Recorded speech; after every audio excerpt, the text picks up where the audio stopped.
when he lost his fight and died almost in the workhouse? Well, we don't know, you see. We feel here that we've got a ghost, you see. There's definitely something here. There is? Well, 3 instances. When we first came here, we hadn't been here very long. The pub is alarmed, but we had to turn all the lights off, turn the alarms on, and went to bed. When we came down the next morning, turned the alarms on, off, I should say, all the bar lights were on. Second occasion, I was downstairs in the cellar, and while I was down there, I heard the sound of a barrel rolling. Thinking it was Ian, my husband, in the other part of the cellar, I called him, but Ian was upstairs. There's nobody down there at all. Any accounting for it at all? Oh no, it's a very distinctive sound, so it couldn't have been anything else. There's no accounting at all. And I gather there was a third occasion, you said? That's right. I was sitting here. The pub was closed for the night. I was talking to Ian. At the corner of my eye, there's a mirror over there which faces into the lounge. I saw the figure of, well, all I can say was a grey-haired gentleman wearing a white cloth-type shirt, and you could see him disappearing upwards into the lounge. Obviously, we had to go and check to see if there's anybody still left in the pub, but on looking, there's nobody there. Does it bother you? Oh, no. Several times you can sit in here and you can feel a definite presence of something, but it's not nasty. It's a nice feeling. It's a remarkable story. Well, I'm going to go and look up some other remarkable old-timers just across the road at the Black Country Museum.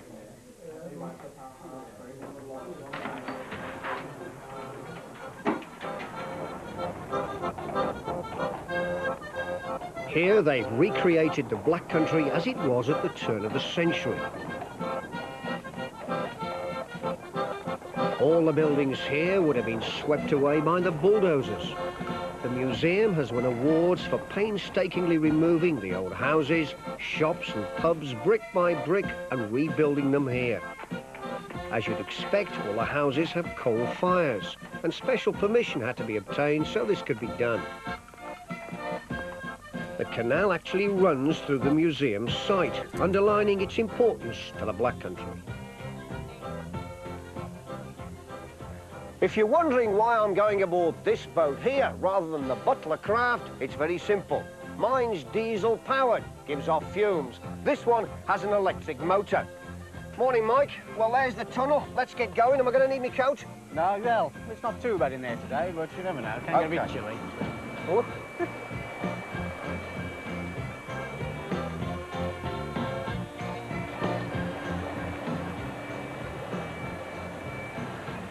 You can't imagine the mouth of a tunnel much smaller than this, can you? While the Victorians may have built on a grand scale, the canal builders, working for private companies whose aim, of course, was to make money, generally built down to a price. It's amazing the boat ever goes in here. Once inside the tunnel, the work really began. It was good news for the horse, though. He could have a much-needed rest. Boats first began going through here in 1775. In those days, there were no electric motors. So it was all down to muscle power to get the craft along the 3,000 yards and into the vast network of natural caves. Mike, no towpath alongside these canals. I suppose they used to have to leg it, did they, in those days? Oh, that's right, yeah. Come and show me how it's done. I have to get on my back, don't I? That's right. So, the water is pretty hard work. Is it? Sure is. OK. Now, they told me they used to have 2, is that right? That's right. Why is that? Side. Well, that was more or less to keep the boat in the middle, because if you have just one side, what happens is you just push yourself into the opposite wall. Yes, I see. So it's heads on each other's shoulders, very comfortable. All right, right, that is it. And start pushing. Oh, we're going through the tunnel. Push, boys, push. We're saving this old tunnel. Push, boys, push. It's the pride of Dartley Town, and they're trying to close it down. So push, boys, push. Oh, push, boys, push. We'll go through Castle Mill. Push, boys, push. Cathedral Arch as well. Push, boys, push. There's no more precious smell when you pass by the well. So push, boys, push. I don't think I'd fancy doing this for a living. We've got a long way to go, haven't we? Oh, yes. About another mile and 3/4. You wouldn't like to start the electric motor, would you? Right. Okay. All right. You've had enough. Well, I don't mind doing this for a few minutes, but... Oh, God. Draw me coat!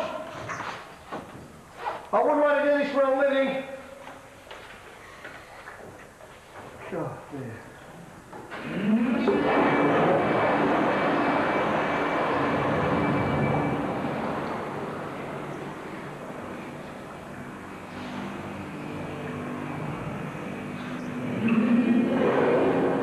Underneath the Black Country is a maze of old limestone mines.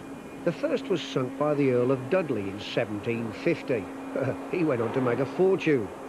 Just imagine, there were men, women and children working 6 days a week, 12 hours a day, by candlelight down here. No one knows how many workers died in mining accidents. I don't suppose they cared very much in those days. The last mine closed down in 1935. They tell me the singing cavern got its name from the melodious winds that swept up and through the workings. To make the cavern safer for tourists, the roof had to be bolted in places and netting added. The limestone was used for iron making, and huge cavities were left underground once the area had been exhausted. I've been told there are fish down here that have never seen the light of day. I can't see any anglers around either.